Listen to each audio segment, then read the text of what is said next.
Okay, so now I'm going to talk about membrane lipids. So this is a different kind of lipid. So I've been talking about fats and fatty acids and triacylglycerols.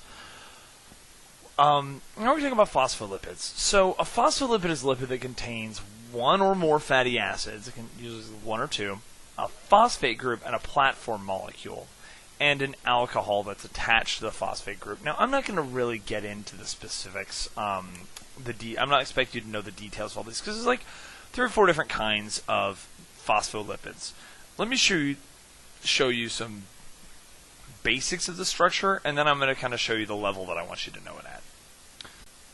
So we have a couple of different types. Now we can have glycerol, which I'm just going to draw as this thing, and fundamentally we're going to have 3 different things attached. There's another platform molecule called sphingosine, and it's this kind of big weird L-shaped thing, and it has this big long tail part to it.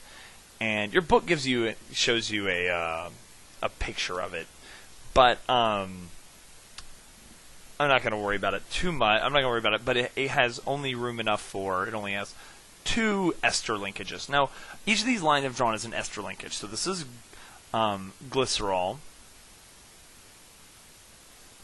This should be a Y. And this is sphingosine. Oops.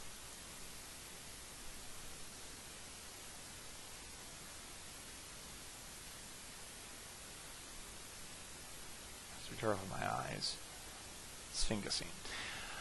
Now, what happens is glycerol you can get. There's a couple different variations. You can get a fatty acid and a fatty acid. That's again, these are all ester linkages here, and then you can get a phosphate group and an alcohol attached. There's also variations where you, instead of an alcohol, you have a carbohydrate. And then over here, so the sphingosine usually have a fatty acid, and then also a phosphate and an alcohol. What ends up happening, though, on both these cases is, remember, the bonds around here are actually single bonds and they can rotate. So what happens is you end up getting the platform molecule kind of looking like this in either case, whether it's sphingosine or if it's glycerol. You get the 2 long chains, and then you get the polar part sticking out over here. The net effect, and this is the part I want you to know, is what you end up with is you always end up with a polar head and 2 long non-polar tails. Now, this ends up seeming an awful lot like the soap we made from saponification. But the difference is, if you think about it, the soap having this only narrow part here, the way they stack together is they sort of lean so that all of the nonpolar tails can get close together, making this sort of curvature and therefore a sphere. In the case of phospholipids, the 2 tails gives it a stability so that they stay, upright. And what happens is this goes in this goes in 2 dimensions and makes a big sheet. So what we get is a big sheet of phospholipids,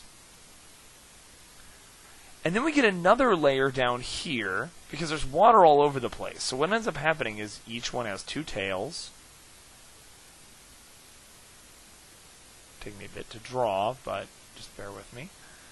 And what you end up with is this you have this big sheet of phospholipids, and it's 2 layers, so we call this a phospholipid bilayer. And this is the component for cell membranes. This is what animal cell membranes are made up of. This big phospholipid bilayer. So this is how the body uses phospholipids. It's a membrane lipid. It's used to make up the membrane for cells. So the main component, the main thing you need to know, I don't need you to know sphingoglycolipid or sphingolipid or sphingosine or any of that. What you need to know is that phospholipids have a polar head and they can have more, but usually two non-polar tails. Cell membranes are made up of a lipid bilayer, so you say a phospholipid bilayer, if you've ever heard that term, that's where this is coming from, and the phospho comes from the phosphate that makes up the polar head in a phospholipid. So it's usually a phosphate and then an alcohol attached.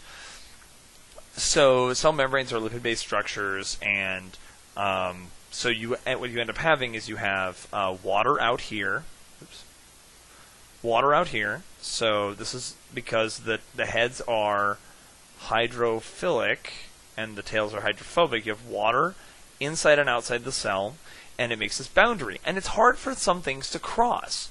There's actually 3 ways that things can cross the membrane, and there's 3 types. So there's passive transport, which is just substances moving with the concentration gradient. So what I mean by concentration gradient is if you imagine that we have the boundary. So I'm just going to draw a single line to represent the cell.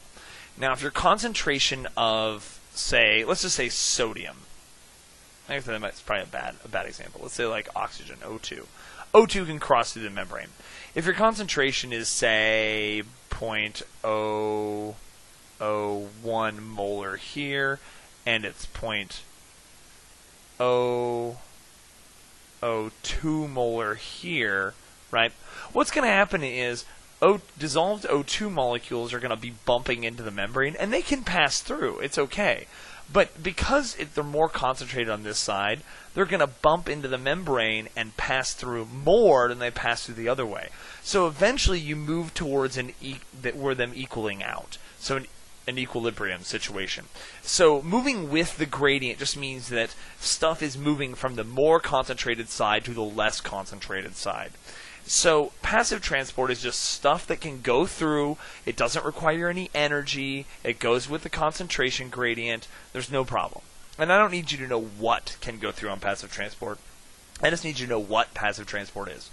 Facilitated transport also moves with the concentration gradient. It's important to know that if something is moving with the concentration gradient, then it doesn't require any energy. That's just like a ball rolling down a hill. It just is going with the energy flow. You don't have to fight anything.